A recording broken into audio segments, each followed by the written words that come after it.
Assalamualaikum warahmatullahi wabarakatuh. Ketemu lagi dengan saya Pak EDT Channel. Kali ini saya akan membahas tentang simulasi digital mata pelajaran yang ada di SMK. Pada pertemuan pertama ini kita akan mengenal apa itu simulasi digital atau yang biasa disingkat dengan SIMDIK ala Pak EDT Channel. Langsung saja kita akan mengenal apa pengertian dari simulasi digital. Simulasi digital adalah menduplikasi atau pembuatan atau pengolahan suatu data informasi dalam bentuk visual yang dideskripsikan menjadi kata, gambar, grafis, maupun diagram. Umumnya SIMDIK ini disebut dengan TIK atau komputer. Jadi kita pelajaran komputer. Apakah komputer ke depan masih dibutuhkan? Jelas, komputer itu ke depan masih akan tetap dibutuhkan dan digunakan. Nah, ke depan digunakan untuk apa saja? Yaitu untuk mengolah data lebih cepat, baik tugas-tugas di SMK, SMA, atau mungkin perkuliahan. Yang kedua, mengoperasikan komputer di saat waktu kerja. Dan yang ketiga, digunakan untuk alat komunikasi seperti WA di komputer atau istilahnya WhatsApp web, atau Google Classroom, Google Meet, Zoom, dan lain sebagainya. Dalam kali ini kita membahas tentang bab-bab yang akan dibahas di simulasi digital, khususnya di semester 1, di mana bab 1 akan membahas tentang logika, algoritma, dan peta minda. Di mana poinnya ada A, logika dan algoritma, B, metode metaminda, dan bab 2 akan membahas dengan pengelolaan informasi digital. Ada A, mengenal teks, deskriptif, argumentatif, naratif. Poin B, kita mengenal perangkat lunak pengolah kata atau MS Word. Terus yang C, perangkat lunak pengolah angka atau MS Excel. Yang D, pembuatan slide presentasi pakai program PowerPoint, dan yang E adalah e-book. Tapi sebelum kita melangkah lebih jauh ke arah sana, secara umum kita harus mengenal dulu apa yang ada di dalam komputer. Perangkat utama komputer ada 3, diantaranya ada hardware, software, sama firmware. Yang pertama ada hardware atau perangkat keras komputer. Apa itu hardware? Hardware adalah salah satu komponen dari sebuah komputer yang sifat alatnya bisa dilihat dan dipegang secara langsung atau berbentuk nyata. Contohnya adalah monitor, keyboard, mouse, printer, speaker, scanner, dan lain-lain. Hardware itu ternyata dibagi dalam beberapa macam. Di antaranya ada yang disebut dengan perangkat masukan atau input device. Apa itu input device? Adalah alat-alat komputer yang berfungsi untuk memasukkan data dari luar ke dalam komputer untuk diolah guna menghasilkan informasi yang dibutuhkan. Contohnya adalah keyboard, mouse, joystick, scanner, mikrofon, dan beberapa lagi yang lainnya, yang fungsinya adalah memasukkan data. Catatan, perangkat masukan ini bukan perangkat yang dimasukkan ke dalam komputer, bukan, tetapi adalah yang memasukkan data atau memasukkan perintah. Selanjutnya adalah yang kedua adalah perangkat proses atau process device.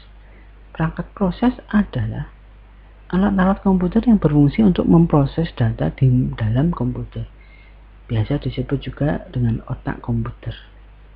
Contohnya di dalam CPU ada prosesor, motherboard, RAM, atau memori, dan VGA, serta yang lainnya. Perangkat hardware yang berikutnya adalah disebut dengan perangkat keluaran atau output device. Perangkat keluaran adalah alat-alat komputer yang berfungsi untuk mengeluarkan hasil olahan komputer, bisa berupa suara, cetakan hasil print-printan, atau bisa yang dilihat kasat mata. Contohnya dari output device adalah monitor, printer, speaker, headset, dan beberapa lagi yang lainnya.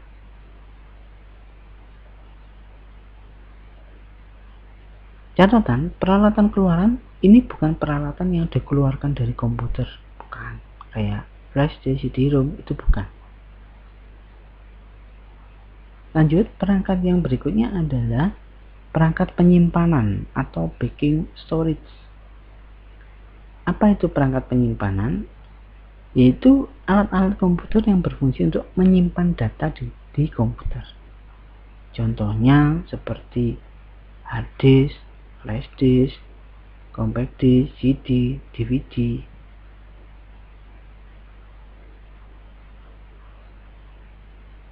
Selanjutnya adalah perangkat hardware yang masuk dalam kategori tambahan atau peripheral. Contohnya alatnya ini adalah alat-alat komputer yang berfungsi tambahan pendukung dari komputer. Contohnya modem, TV tuner, line card, dan beberapa lagi peralatan yang lainnya. Itu adalah hardware. Yang kedua adalah software. Apa software? Biasa disebut dengan perangkat lunak.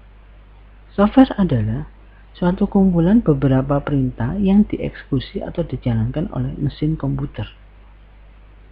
Suatu program di komputer yang tidak bisa dipegang, tetapi bisa dilihat. Sekali lagi, tidak bisa dipegang. Catatannya, kalau di HP ini biasanya dikenal dengan nama aplikasi. Dan rata-rata software ini harus diinstal. Misal itu mengcopy beserta nyawanya mengikutinya. Jadi tidak hanya sekedar ngopi saja. Macam-macam software diklasifikasikan menjadi yang pertama ada operating system atau OS. OS adalah program atau perangkat lunak yang berfungsi sebagai perantara atau penghubung antara user dengan perangkat keras komputer. OS ini ialah yang dijalankan di awal oleh komputer saat komputer dinyalakan. Jadi waktu kita menyalakan pertama, OS ini, software inilah yang bekerja langsung. Nah, contohnya adalah kalau di komputer atau di PC ada Windows, ada DOS, ada Macintosh, ada Linux, ada Unix gitu ya. Tapi kalau di HP itu contohnya ada Android, Symbian. Contoh-contoh dari Windows adalah ada Windows Vista, Windows XP, Windows 7, Windows 8, dan Windows 10. Software yang kedua adalah bisa diklasifikasikan sebagai software pengolah kata. Adalah apa itu? Yaitu program aplikasi yang dimana dalam pengoperasiannya menggunakan teks atau kata. Contohnya adalah Microsoft Word, Open Office Write, Word Perfect, WordStack atau WS.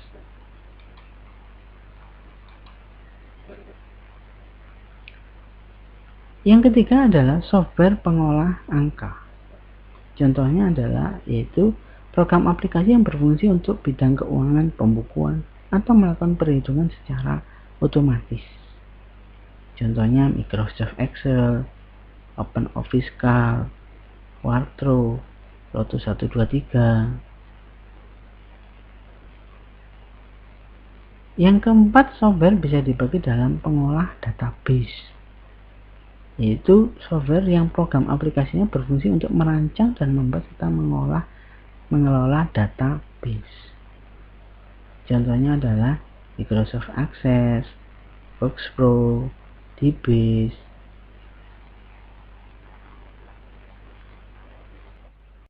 Selanjutnya adalah software design. Software design ini terdiri dari beberapa, diantaranya adalah software design adalah program aplikasi yang berfungsi untuk media lukis atau media mendesain. Contohnya adalah Photoshop, CorelDRAW, AutoCAD, Paint, dan beberapa program yang bisa untuk mendesain. Software yang berikutnya dalam klasifikasi software browser, di mana program ini berfungsi untuk menggunakan atau menjelajah internet. Contohnya adalah Google Chrome, Mozilla Firefox, Internet Explorer. Ini include bawaan dari Windows, ada Opera.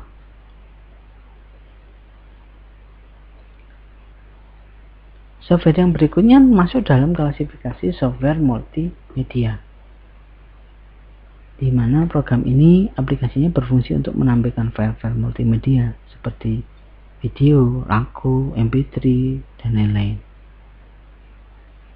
Contohnya adalah program Windows Media Player.